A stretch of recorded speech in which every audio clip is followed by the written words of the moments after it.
nós. Anule as inimizades, emitindo pensamentos de tolerância e de amor a todas as criaturas, que são templos de Deus.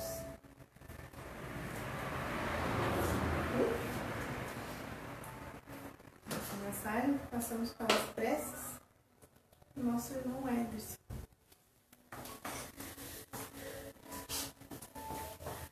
Então, novamente, uma boa noite a todos. Boa noite. Sintam-se todos acolhidos na casa de Francisco. E agora, então, convidamos a todos, vamos então fechar os olhos, vamos nos asserenarmos e vamos então mentalizar Deus, nosso Pai, de infinito amor e bondade. Jesus, nosso mestre e bom amigo. E essa família espiritual que está sempre nos orientando, nos iluminando, nos inspirando nessa jornada evolutiva, aqui neste ambiente, iluminando a todos que aqui estão encarnados e desencarnados, sob as bênçãos do nosso amado Pai Francisco, que orienta toda essa família, encarnada, desencarnada, espalhada por todo mundo. E aqui nessa pequena família humilde, estamos aqui apenas como humildes instrumentos de auxílio, de divulgar, de levar adiante a doutrina espírita, o Consolador prometido por Jesus, e que possa esses amigos, sob a bênção do nosso Pai Francisco, iluminar aos vizinhos ao redor, a todo o nosso bairro, a todos aqueles que estão enfermos, estão acamados, estão nos vícios, aqueles que não puderem estar aqui conosco nesta noite, que abençoe e ilumine a nossa cidade, o nosso hospital, aqueles que estão enfermos, que estão abandonados, nos asilos, nos orfanatos, nos presídios, nos manicômios, em todos os lugares de sofrimento, de desamparo. Que Deus, nosso Pai, ama a todos nós indistintamente, mesmo com os piores crimes, os piores erros que todos cometemos. Ele ama a todos nós e nos aguarda a nossa decisão, que seja firme, com vontade, de querer a felicidade plena que Deus, nosso Pai, quer de todos nós.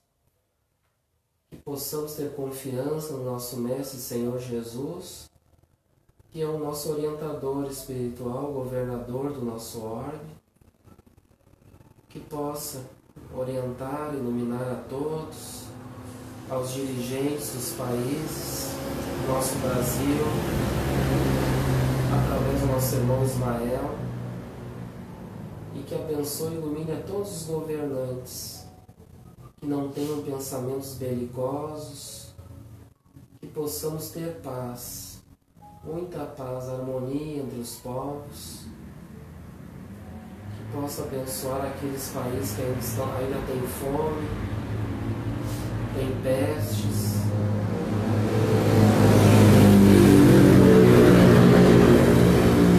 que sofrem calamidades, mas tudo é necessário para a nossa evolução espiritual.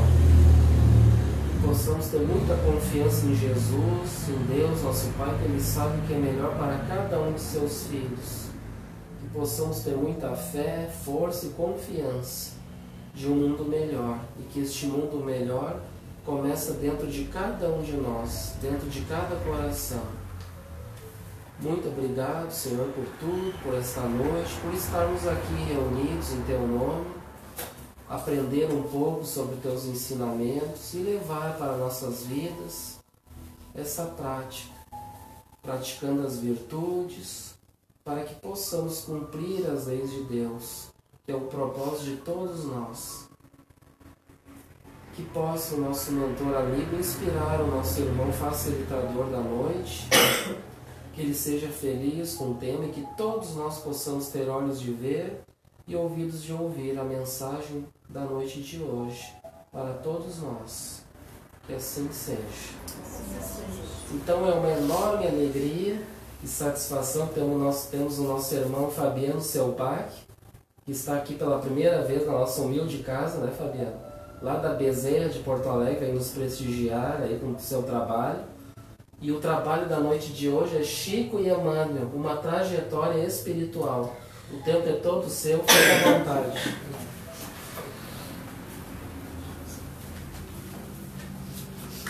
Boa noite para todos. Boa noite. Que Jesus nos ampare, nos ilumine. Que Francisco derrame sobre nós as suas benesses. Meus amigos, esse tema da palestra da trajetória espiritual de Chico e Emmanuel, ela tem assim, um objetivo bem claro. Mostrar que a história deles tem muita relação com a nossa história. Porque os caminhos que eles foram tomando é os caminhos que nós tomamos. Porque por onde eles passaram, nós estávamos. Aonde, fazendo o quê, até nem importa. Porque tanto não importa que não lembramos. O mais interessante, o mais importante nisso talvez a gente compreender que aquilo que vai tornando uma dor, uma trajetória de dor, ela pode se tornar uma missão. E o mais ainda interessante na doutrina espírita é que dentro do processo de dor, de obstáculo, de problemas, o convite é que dentro dessa possibilidade se torne uma possibilidade de caminhar. Essa dor não como algo de um fim, vamos dizer assim, uma morte pessoal, agora acabou porque eu errei e eu sou um ser condenado. Não, mas como uma possibilidade de caminhar. Porque a dor, ela é isso, ela é sempre uma possibilidade para que a gente caminhe. E foi o que esses espíritos foram construindo, tornando as suas dores possibilidades. Como é casa. Vocês estão tornando a vida de vocês, nessa casa, com todos os problemas e dores que todos temos, uma possibilidade de levar um pouco de luz, esclarecimento para os outros e para si. Então, aqui, trouxe para nós. É uma anotação de Paulo, dos Atos dos Apóstolos, não de Paulo. 4:20, ele está escrito assim, não podemos deixar de falar do que temos visto e ouvido. Então, o que ocorre? Quando Jesus veio à Terra, os evangelistas, que são aqueles que anotaram o que Jesus viveu em dois tempos. Aquilo que ele falava e aquilo que ele fazia. Então, é atos e exemplos. Então, temos anotações daquilo que Jesus falava para a gente e temos anotações daquilo que ouviram Jesus fazer. Então, são dois tempos. Só que nós temos, assim, de forma bem rudimentar, né? E outra, escrito 50 anos depois. Nada foi escrito assim. Jesus é morto hoje, amanhã já é escrito. Quase que 50... Por exemplo, João escreve 50 anos depois. Então, quanta coisa se perde. E quando não se perde, quanto enfeite é colocado ali. Porque eu posso te dizer uma coisa e tu vai dizer para alguém. Amanhã tu vai contar essa palestra do Chico e de Emmanuel para alguém. Mas não vai contar como eu te falei. Tu vai falar do teu jeito. É natural. Porque não tem como tu falar por mim. E nem falar em mim. Tu vai falar por ti. E aí tu vai colocar um pouquinho mais a tua emoção. Tu vai colocar a tua emoção, a tua fala. Então, se nós não tínhamos naquele período na íntegra as verdades, quem é que come fazer isso? Séculos e séculos depois, ou até milênios depois, a mediunidade. Foi a mediunidade que tinha essa missão. Trazer para nós, através dos médiuns, os relatos da vida de Jesus. Para falar de Jesus, nós teríamos que ter poesia. Hipoxetina, uma bela escrita. Porque na verdade nós estávamos falando de qualquer pessoa. Então Jesus esperou séculos para acordar a mediunidade, e na mediunidade nós podemos, por exemplo, num Chico, num Humberto de Campos, numa Amélia Rodrigues, num Emmanuel, falar sobre a vida de Jesus com muito mais beleza, com mais escritos, só séculos depois, a mediunidade. Então, não se pode calar diante dos fatos. Por isso veio a mediunidade trazer tudo isso de volta. Não se pode calar. Não se fica calado. O que está passado, mas vai ser escrito. E a nossa história vai ser escrita novamente. E aqui, o primeiro contato então que eles tiveram, esses dois espíritos, foi em 1927, mas ali, lá embaixo, lá no segundo parágrafo, Chico tinha apenas 17 anos quando ele começou, em 1931, aí que ele recebe o convite, é quando ele já tem uma maturidade espiritual, porque ele está adolescente, né? Muito jovem, 17 anos. E aí lá exatamente com 17 anos é que ele já começa a estar um pouquinho mais maduro emocionalmente, já tem, vamos dizer assim, já baixou a poeira da adolescência. A gente sabe que a adolescência é bastante complicada em termos hormonais. Então, a Joana de Angeles vai dizer que a adolescência é o período em que o espírito mais sofre polêmica. Por isso, na adolescência, os olhares têm que ser sempre focados. Assim. Porque vem tudo, né? Problemas hormonais, o espírito começa, ele deixa aquela ilusão infantil, angelical, e começa a ser uma realidade espiritual. Ele vai começar a trazer as suas recordações e ele vai entrar num choque. Então, até ele se ajustar nesse sentido, ela é dolorosa. A adolescência é dolorosa.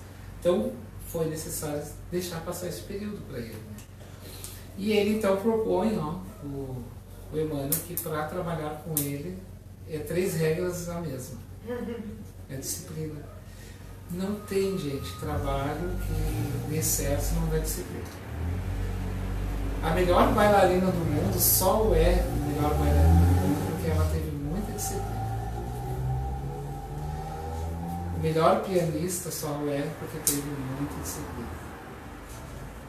A melhor cozinheira, a melhor isso, a melhor passadeira, a melhor costureira, a melhor tricoteira, a melhor médico, a melhor qualquer coisa, qualquer profissão. Só é porque encarou como uma regra de disciplina.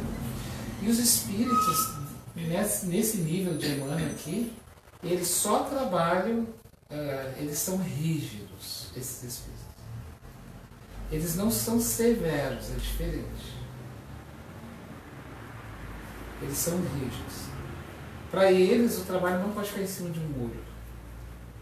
Quem está em cima de um muro pode cair para cá, realmente para eles. Mas também pode cair para lá.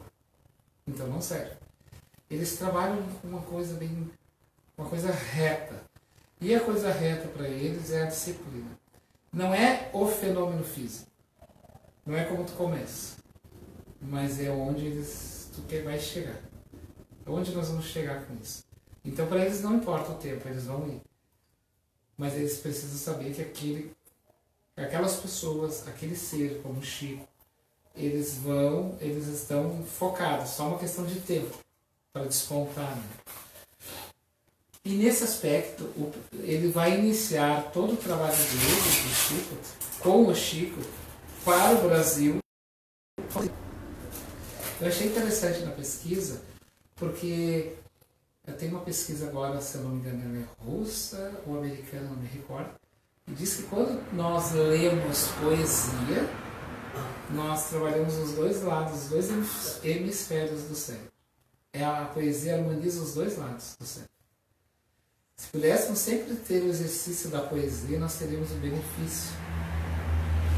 E aí ele vai iniciar com os maiores poetas do Brasil ali, Castro Alves.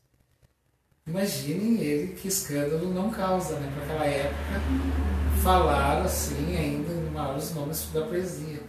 E ele escreve o primeiro livro, Parnaso de Além Túmulo, que é um livro imenso de grande. É uma bíblia imensa de grande.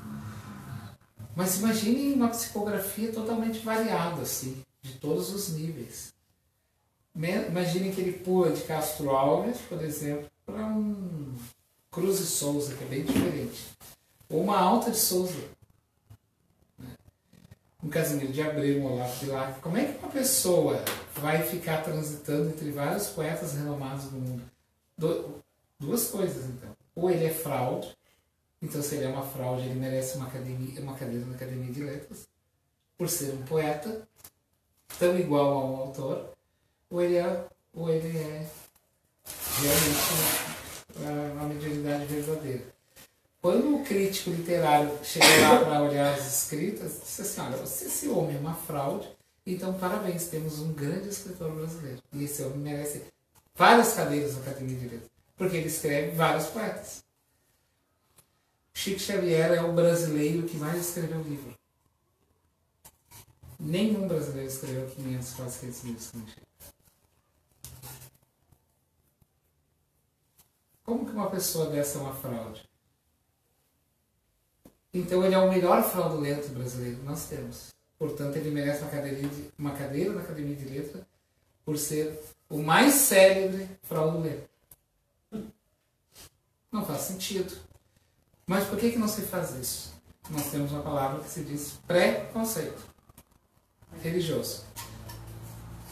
Então, quando existe o preconceito, todos os títulos que estão lá estão balançados também. Nós podemos dizer que aqueles títulos então, que hoje estão lá com grandes escritores, podemos dizer que são balançados.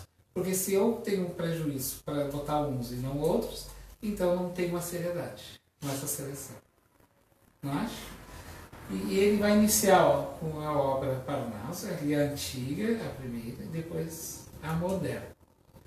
E no dia, aqui ó, o primeiro livro do Emmanuel, que ele vai relatar a história dele pessoal, né, é o livro Há 2000 Anos. Ele vai voltar no passado, olha que interessante, né, a mediunidade. Volta lá e vai, não podemos nos calar daquilo que foi escrito. E vai contar a história infeliz dele mesmo para dar exemplo para nós, daquilo que nós não devemos fazer. E há 2000 anos atrás, ó, é o livro, por isso o nome Há 2000 Anos, porque foi escrito, o evento foi há 2000 anos atrás, então significa dizer que a época de Jesus, claro que aqui já não é mais 2000 anos, né? É 2019 anos. Que a gente coloca 2000 anos na época de Jesus, ou 2000 anos, já não é mais 2000 anos, já passou 20 anos praticamente, quase. Estamos 19 anos e meio. E nesse período, o Emmanuel vai relatar a sua própria história, trazendo para nós a história de um senador, ali assim à direita, e é um momento também que ele encontra o apóstolo Paulo, mas ele nunca conversou com Paulo, nada. Ele só viu. Ele viu Paulo uma única vez passar. Nunca teve contato. Ele só viu uma vez. E o Paulo estava pregando. No livro Há 2000 Anos, ele vai contar aqui a história. No dia 24 de outubro de 38 a fevereiro de 39, Emmanuel transmitiu ao médium mineiro suas impressões, dando-nos a conhecer o orgulhoso patrício romano Públio Lentulus, que era ele mesmo, em vida passada, pregressa.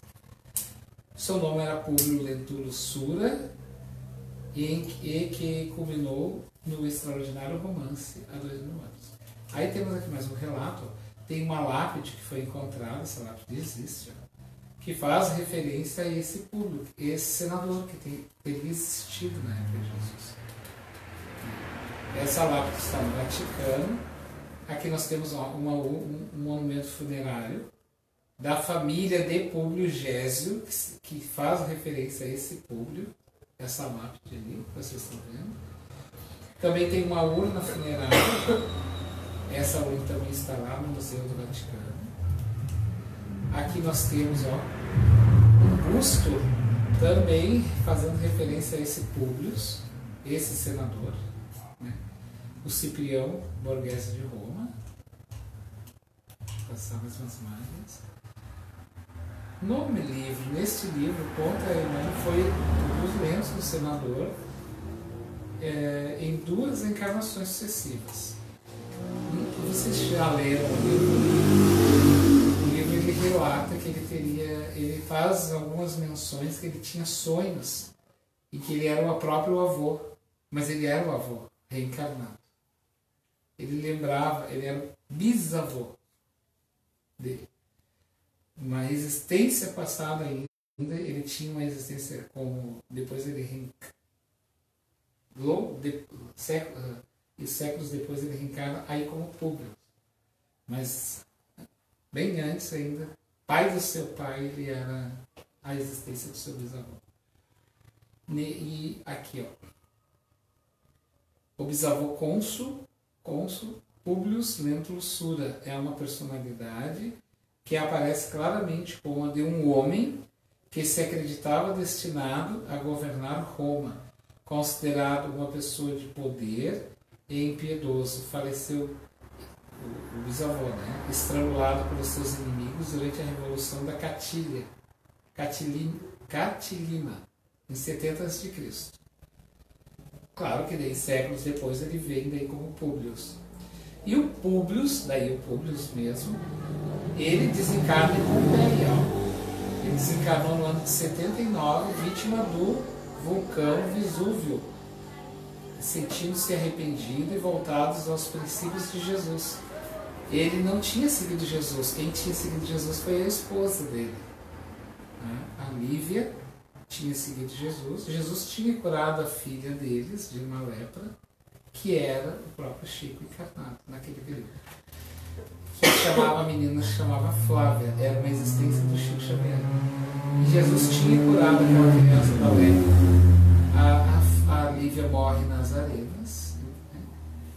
E o Publius não seguiu depois o Cristo, mas vem a desencarnar ali, ó, em Pompeia, em Pompeia, no Vesúvio. Aqui a gente tem umas imagens, olha lá atrás, ó, o vulcão, a cidade na frente, ali alguns destroços. Eu vou trazer para vocês, ó, o que tem hoje sobre Pompeia. Corpos petrificados. E isso existe. Aqui eu vou mostrar para vocês. Ó. Olha a altura ali, ó, da instalação. Tudo isso é lava. Foram sendo escavados e acharam vários corpos ali, petrificados. O que acontece? Quando um vulcão explode, ele solta lavas, e além de pedras pesadas, muita gente morreu com o impacto daquelas... Mas muita gente morreu com poeira. Porque a poeira do vulcão ela vai cobrindo, né? Vai cobrindo, vai tirando aquele oxigênio, vai matando as pessoas. E as pessoas morriam ali. Daí, olha, elas ficavam petrificadas, porque é pedra líquida, né? Vulcão. Aqui temos mais umas imagens, ó. Olha ali uma arqueóloga, e um arqueólogo lá uma imagem de um cavalo petrificado. Ali a arqueóloga fazendo limpeza na parede de uma das casas. Olha lá, a gente vê um mosaico muito bonito, ela tem um desenho. Então eles estão tentando buscar a história, né, que ficou perdida. Nada vai ficar em silêncio. Nada irá ficar obscurecido. Isso é uma promessa de Jesus. Um dia tudo vinha à tona. Aqui a cidade, ó, algumas imagens da cidade de Pompeia. Bom, depois daquele livro, então, 50 anos depois, imaginem que ele morreu ali, ele desencarna em Pompeia e ele reencarna 50 anos depois, que vai ser o nome do livro. 50 anos depois. Aí agora ele já não nasce mais com na condição de um senador, agora ele é um escravo. Para desenvolver a humildade. Né? O que acontece? É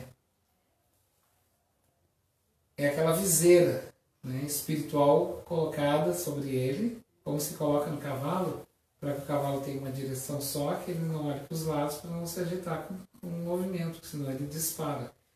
Então, o mundo espiritual faz isso com a arrogância. Vamos fechar um pouquinho para desenvolver a humildade.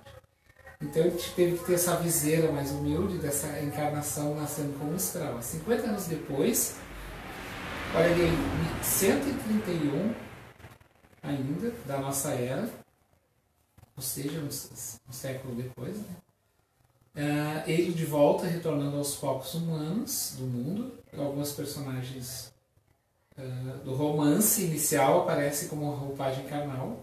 Ali, outrora o orgulhoso senador, vivendo a experiência do escravo Nestor, era o seu nome.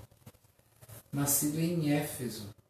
Ele era de origem judia e foi escravizado por ilustres romanos que o conduziram ao antigo país de seus ancestrais, tornando-se liberto pelo patrício Elvídio Lúcio, que nós vamos saber depois quem é esse Elvídio Lúcio, filho do venerável Quinéio Lúcio. Aqui, ó. Esse é Quinéio Lúcio, é um espírito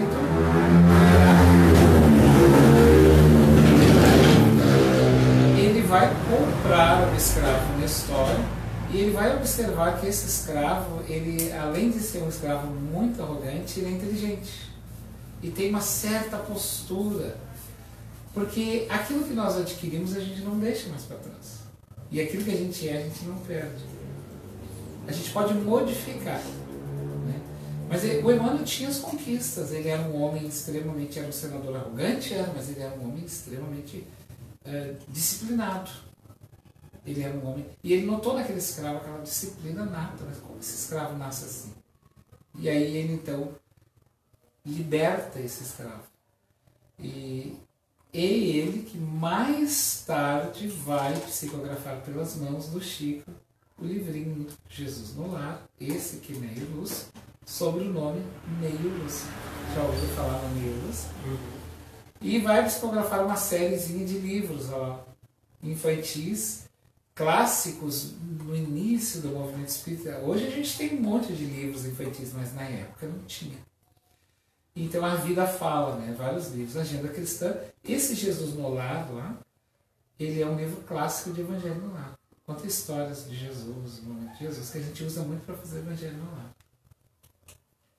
O Quinéio Lúcio, ele é reencarnado como Arthur Joviano. Olha ali, ó. Esse senhor aqui, ó, se chama Arthur Joviano, é o pai de Rômulo Joviano, que vão ter aquela fazenda modelo em Uberaba, e onde o Chico vai trabalhar. E o Chico vai trabalhar ali, contando gado, até se aposentar. São eles, esses espíritos que voltam, que depois, a pedido de Emmanuel, dão um trabalho para o Chico.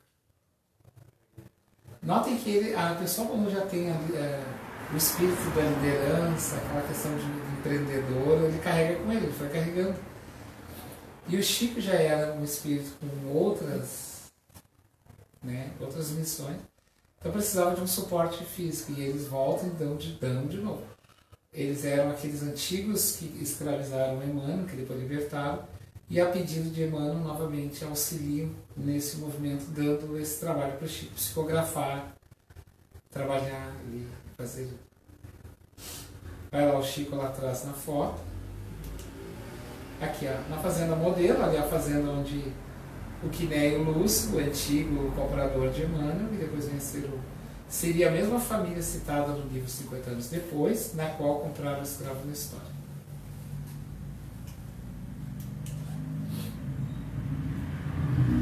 No livro, temos então há 2000 anos, 50 anos depois, e o livro Ave Cristo. Esse livro, ali no século III, ou seja, 300 anos depois, é o cenário para as tramas de Ave Cristo.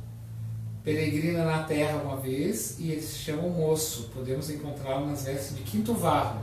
Era uma das existências de Emmanuel. Ele se chamava Quinto Varro. Ele era um patrício romano e era apaixonado pelos cultos dos ideais de liberdade.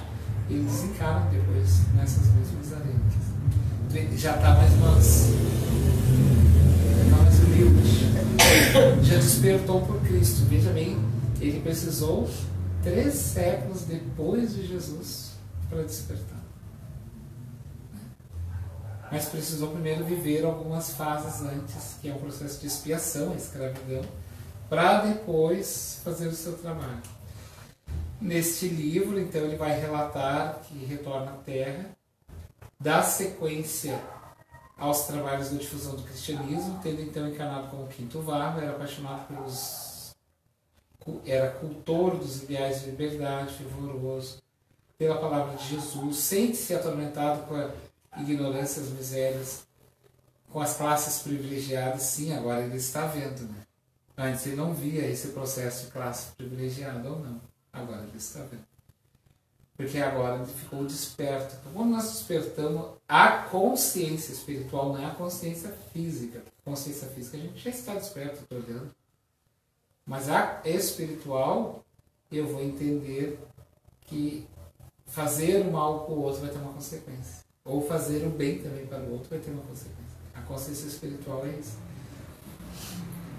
É olhar além do fenômeno físico, né, da vida. Ali, um pouquinho para vocês verem como é que era o cenário. Aí eu sempre faço essa pergunta, né? Onde nós andávamos? Nós estávamos aqui ou aqui? Aí não importa, né? A gente faz essa pergunta, mas na verdade, assim, a pergunta é que nós devemos sempre fazer é assim, olhar para o passado, mas se perguntar assim, o que eu faço agora? Qual cenário cristão que eu estou movendo? Casinhas que nem essa, na época de Jesus, existiam muitas cavernas, túmulos, dentro de túmulos. Nesse livro vai relatar que eles entravam dentro de pequenos túmulos para fazer as reuniões. Pequenas residências. Né? Aqui temos mais uma imagem deste cenário. Olha lá, não eram somente cristãos mortos, mas também gladiadores. Era uma festa, né? Que se fazia, porque na verdade se era uma festa, as pessoas se preparavam para ir nesses eventos. A gente vê como nós, a gente cresceu, né? Civilizado. A gente está um pouquinho mais civilizado. Literalmente essa palavra. Hoje a gente tem as arenas de futebol, a gente se mata um pouquinho, mas não é mais tanto, né? Que conseguimos instituir leis, graças aos romanos. Então as leis nos protegem um pouco, né? A gente já não faz porque tem medo.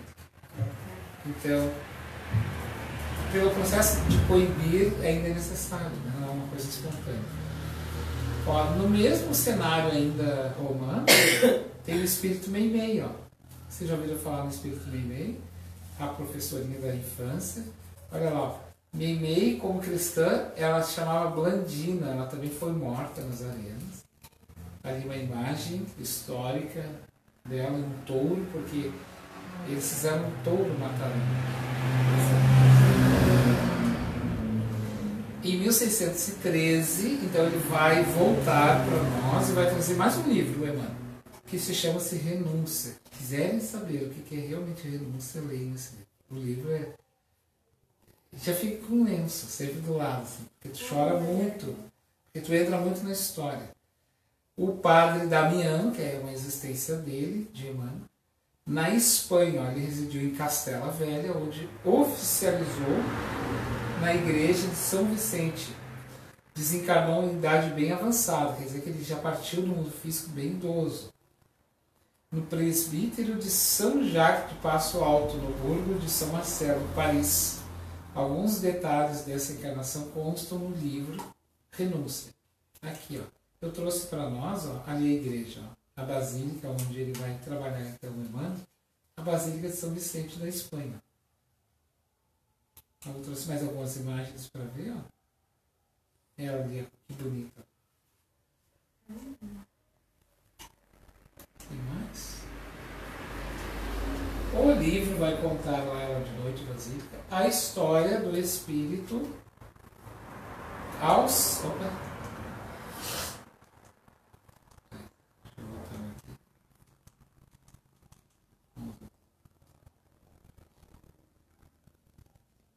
Ele vai contar a história de Alcione, que era um espírito que desceu da estrela de Sírios, relato Emmanuel, com uma missão, esse espírito,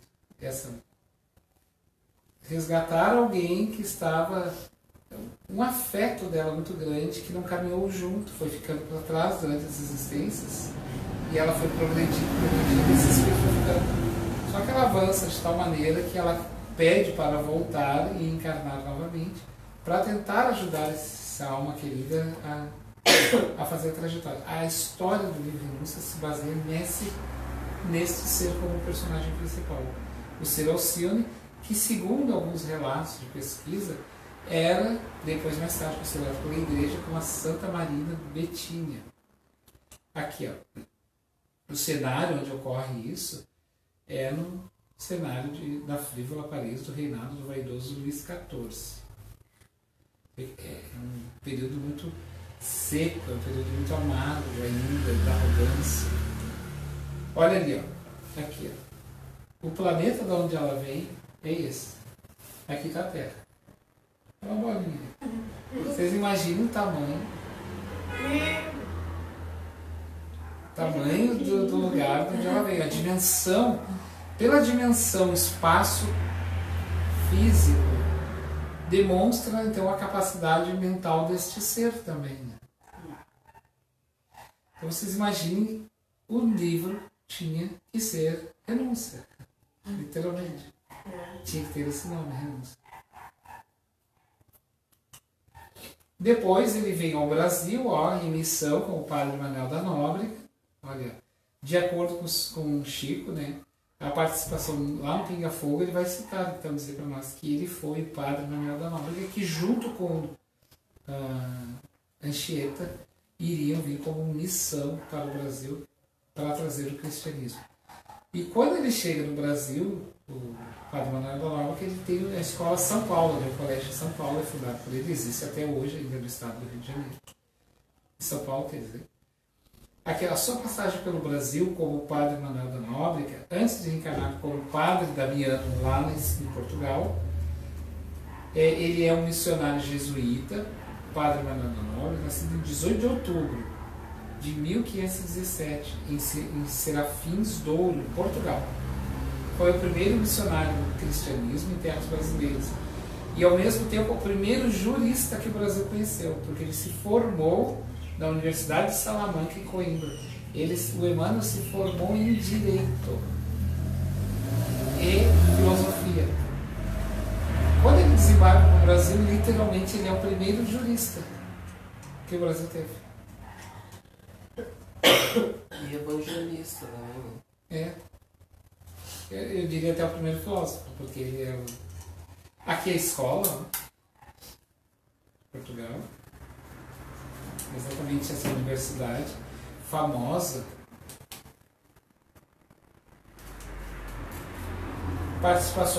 Participou então da fundação também de Salvador e do Rio de Janeiro, na luta contra os franceses, juntamente com Mendes Sá.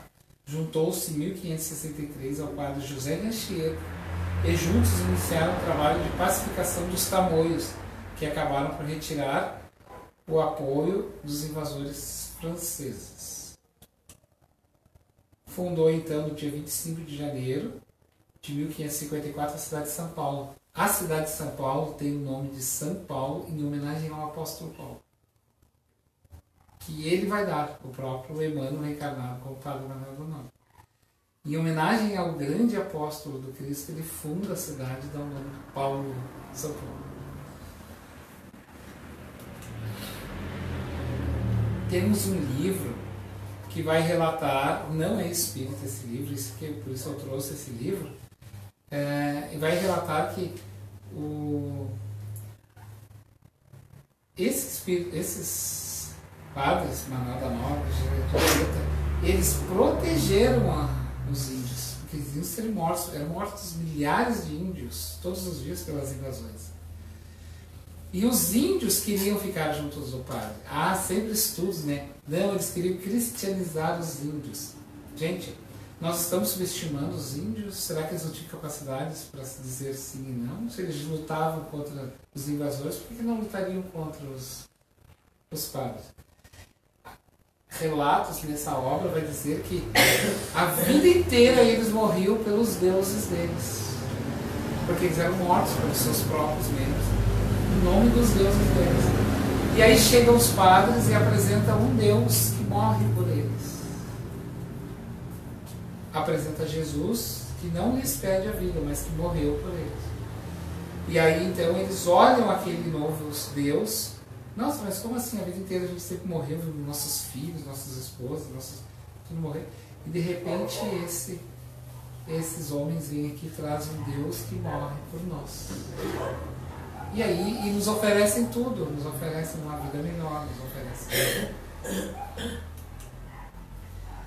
Ó, nós vamos encontrar o Emmanuel na França, trabalhando lá com a Kardec. Inclusive, se nós pegarmos o Evangelho segundo o Espiritismo, nós vamos pegar ali, ó, capítulo 11, o título O Egoísmo, assinado Emmanuel. É dele. No Evangelho. Ele trabalha juntamente, porque ele está vinculado a esse processo missionário do Espiritismo, que é o cristianismo retomando. E para o Brasil, então, ele tem um projeto, esses espíritos juntamente com Jesus. A gente colocou um Cristo com uma lamparina, por quê? Para simbolizar essa ideia de luz. Porque o Espiritismo é isso, é esclarecimento. Gente, nós recebemos uma notícia do Espiritismo que as pessoas não morrem. Que o teu filho não morreu. Que o teu filho continua vivo. Tu recebeu a notícia, então olha ali, é luz. Que a morte não é o fim. E esse projeto de trazer o Espiritismo para o Brasil, aí, com as mediunidades, vai então, o que nós vamos fazer? Os mortos retornarão. Aqueles mortos que antes estavam esquecidos voltaram, começaram a relatar, ó, através das psicografias, através da mediunidade, o mundo espiritual. Que a gente lê tanto livro psicografado. Né? O Evangelho no Brasil não vai ser o mesmo, ele vai ser outro, porque depois do Chico o Evangelho é outro. É bem diferente. Né? E aqui então o nosso Chico, ó, 468 livros ele escreveu. Nem todos foram de Emmanuel. Tá? Foram 118 só do Emmanuel. O resto foram outros espíritos que o próprio Emmanuel vai convidar. Então, ali, ó, vou mostrar para vocês. Então, assim, ó, o Emmanuel vai trazer para nós, voltando lá, né? A série que eu havia falado, lá há 2000 anos, 50 anos depois, Paulo e Estevão, que é uma homenagem daí que ele faz ao apóstolo Paulo, relatando a vida desse apóstolo. Aí depois, que não tem a relação com ele, com o Emmanuel, mas com o apóstolo. Renúncia, que daí tem a ver com ele e a ver Cristo, né? Depois, o que ele vai trazer para nós, o próprio Emmanuel? Uma série de livros muito importantes, ó, tipo Caminho da Luz, a Caminho da Luz, O Consolador, um livro que se chama Emmanuel, Encontro Marcado, Roteiro, Vida e Sexo, Pensamento e Vida, Rumo Certo, Palavras de Emmanuel. Esses livros são livros em que, na sua grande maioria, livros em que ele vai responder questões de todos os livros, psicologia, filosofia, sociologia, conflitos existenciais, família, jovem, morte, sexo, obsessão. Todas as questões que envolvem os temas mais pontuais que a gente pode imaginar, eles vão responder nessas 9 volumes. Ele, né? E não podia faltar, obviamente, que é a coleção Fonte Viva. Essa é uma coleção, ó, desses dois autores, né, desses dois espíritos, que eles vão trabalhar esses livros. Esses livros são livros de cabeceiras, para abrir o acaso ou para ler de uma hora. Livros de Evangelho no Lar, livros. Ele vai pegar pequenos trechos, ou das cartas de Paulo, ou das palavras de Jesus, e vai trabalhar aquilo assim à luz do Espiritismo para os dias de hoje. Todos esses 4 livros, que são chamados Coleção Fonte Viva.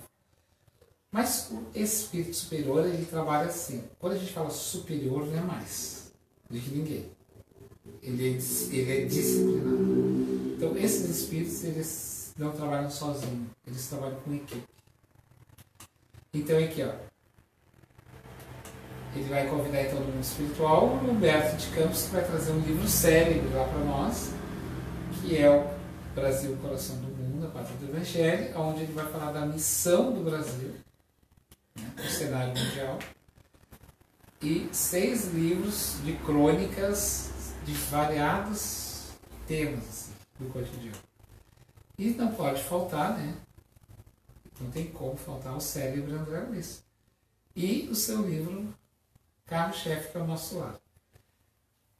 E esses 2 autores são grandes autores principais, assim, braços direitos, vamos dizer assim, de Emmanuel, na construção dessa grande literatura que eles vão trazer para nós.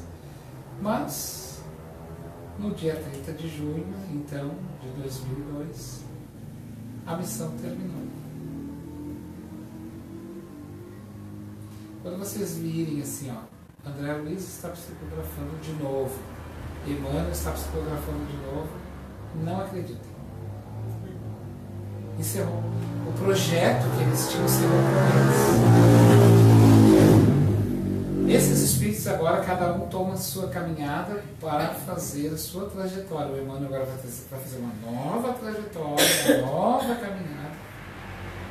André Luiz vai fazer a dele, o Humberto Campos vai fazer a dele. Então aquele projeto que eles tinham se encerra ali. Talvez eles vão se reencontrar no mundo físico, e quem sabe, nós não sabemos. Mas cada um tem a sua trajetória espiritual também. E no dia 30 de junho, então, diz uma lenda que quando o Brasil estava quase ganhando a Copa do Mundo, ele perguntou para o filho adotivo, ele tinha um filho adotivo, se o Brasil tinha ganho. Daí o filho adotivo disse assim, sim, o Brasil ganhou. E aí ele levantou as mãos para o céu e disse, e fez uma oração, Pai nosso que estás no céu. Ele foi se desprendendo a tal ponto que ele quis dormir, porque era o sono, né? O sono do justo. Ele quis dormir. E uma voz disse assim para ele, Chico, não dorme. Quem me serve não dorme nunca. Desperta. A Joana diz, se no dia 30 de junho nós tivéssemos um telescópio apontado para o céu, nós veríamos 2 estrelas sair da Terra e ir direto a uma estrela que está no Cruzeiro do Sul, aquela estrela da cruz, que tem o pé, a estrela do pé. Aquela estrela chama-se Estrela de Magalhães, para onde Chico Xavier foi. A base do Cruzeiro do Sul, a base do cristianismo. Possivelmente a morada dos cristãos. Então, ele foi para o seu merecimento. Né? Mas vai chegar um dia que nós também vamos ser chamados. E alguém vai poder estender a mão, né, para nós e dizer assim, vem meu irmão, vem para o laço nosso. Chegou o teu momento. Agora é a tua vez. Já fez o que tinha que fazer. Por isso o trabalho ele é sempre árduo. E não pode ser diferente. Porque o trabalho verdadeiro ele é uma construção. A gente tem um projeto, mas esse projeto ele é uma semente nos dada, agora planta. E faz a árvore. E o Emmanuel, que a gente vê né, na internet, são milhões e milhões de mensagens, a gente abre mensagem de Emmanuel que mais tem. E nós trouxemos uma, então, para nós encerrarmos, exatamente assim. Assim como a semente traça a forma e o destino da árvore, a semente ela traça, né, a sua essência, a forma e o destino dessa árvore. Os teus próprios desejos é que te configurarão a vida. Não existe garantias nenhuma, não existe nenhuma garantia. Nada é suficientemente seguro. A gente tem essa ilusão, né? Eu quero trabalhar porque eu vou me aposentar e daí depois que eu me aposentar, então eu vou me dedicar. não vai se dedicar. Porque vai vir neto, daí tu vai dar desculpa do neto, vai vir isso, vai vir aquilo, vai vir a idade, depois vai vir a doença. Então, depois da doença, é na loucura humana aí que a gente vai fazendo as coisas. É na confusão da vida que a gente vai construindo. Não tem depois e momento propício. Aí ele vai dizer assim, ó, não existe nenhuma garantia de amanhã. É hoje. Nada é suficientemente seguro. Sobre a perspectiva do amor, nada é necessário. O bem que praticar em qualquer lugar será o teu advogado em toda parte. Então, esta segurança que a gente busca, ela é uma ilusão. Cada dia é um novo dia. E ele só por si se basta. Porque no terceiro dia eu não tenho garantia. Então viver cada momento, ele tem que viver sempre com a sua intensidade. Sempre com o máximo que nós podemos. Como se ele fosse o último. Mas como nós vivemos ainda confundidos com o próprio corpo, porque a gente se confunde com o corpo, e acha que somos o corpo, quando na verdade nós não somos um corpo, nós temos o corpo, é diferente. Nós somos um espírito que passamos por esse corpo e vamos sair dele. No mundo espiritual, o que mais faz sofrer os espíritos é uma coisa só.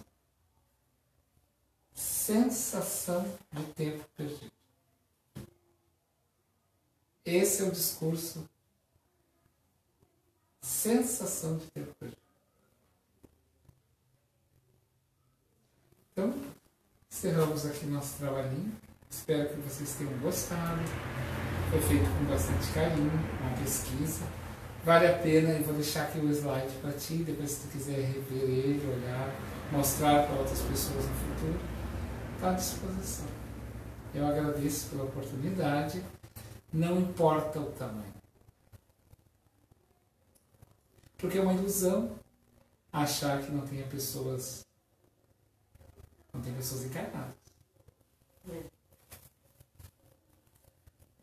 Né? Então, eu agradeço pela oportunidade de poder ter vindo aqui na casa de vocês, na casinha de Francisco, que o nome é comprometedor. De amor, de caridade, de perdão. E claro que diante de tudo isso a gente tem as nossas próprias tribulações, mas faz parte, não tem mais. Dentro do conflito, dentro da trama, a gente se entende. Eu sempre digo assim, às vezes, nos atendimentos que a gente faz na casa espírita. Ah, mas eu tenho tantos problemas em casa, como é que eu ainda quero vir aqui e tentar ajudar os outros? Mas é tentando ajudar os outros que tu vai resolver os teus. Porque tu vai ouvir os dos outros e vai ver que o teu dilema é tão igual ao dele. Talvez a receita por vivenciar isso é que tu é a pessoa ideal. Então não importa. Né? É nessa trama a gente briga em casa, discute, mas isso faz parte, porque isso denuncia o quanto nós somos diferentes um do outro. Temos características diferentes. O desafio é exatamente isso, é nos ajustando nesse respeito. E assim é no social. Muita paz, então. Muito bom. Gostei muito de te ouvir. Obrigada. Agora eu vou pegar a minha. Nós é que ficamos imensamente agradecidos, né, irmão? Eu agradeço. Por essa alegria, essa simpatia. E muito importante trazer, né, de divulgar essas obras tão importantes que está aí à nossa disposição, né? Temos livros aqui também gratuitos para quem quiser emprestado. Tem várias obras de Emmanuel, de Chico ali. Então a ideia é essa, divulgar, né? E você falou muito bem no final, né? Fechou com chave de ouro, né? Porque muitas pessoas depois vão se queixar por ter um mau uso, né, do tempo utilizado, né? Sim. E isso então é muito grave, porque poderia ter utilizado melhor o seu tempo. E a gente tem bastante estudos, a Casa Espírita oferece, temos estudos nas terça-feiras, né, às 19h45, temos estudo na quinta, o mesmo horário. Então estudo não falta, né, oportunidades, obras para estudar, para ler, aproveitar bem o tempo, aprender. E principalmente a gente sempre diz aqui na Casa de Francisco, fazer estudos reflexivos, né? Refletir aquilo que está lendo para nossas vidas. Não só ler, né, por intelecto. Né? Por ler, eu li 500 livros, não sei tantos, não sei tudo de cor, mas não sentiu no coração e não vivencia aquilo que está, né, o conteúdo dentro das obras. Então o trabalho foi muito bom, muito importante. E espero que retorne mais vezes aí, né? Vamos nos visitar aí assim que possível. Trazer trocar ideias, novos conhecimentos, é muito bom. Então mando um abraço para Bezerra de Porto Alegre. A gente agradece também a presença de todos, encarnados, desencarnados. E vamos então agora fazer a nossa prece de encerramento. Vou botar uma musiquinha.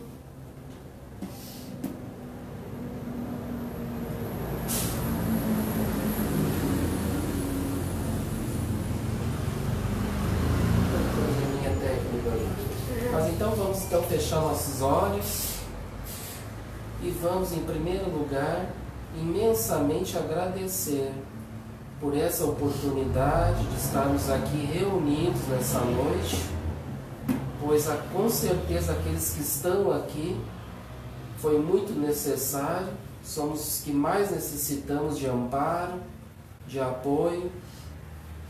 A todos que aqui estiveram nesta casa, que possam sair daqui melhores ao qual aqui chegaram. Aos irmãos desencarnados, que possam receber o amparo. Com certeza todos vão receber. Agradecemos por toda essa família que trabalha incansavelmente no bem, sob a tutela do nosso amado Pai Francisco, e que sob suas bênçãos abençoe e ilumine a todos. Que possamos sair daqui, chegar com segurança aos lares e levando a certeza da paz, do amor, da fraternidade entre todos. Muito obrigado, Senhor, por tudo, e damos então por encerrado as nossas atividades doutrinárias da noite de hoje. Que assim seja.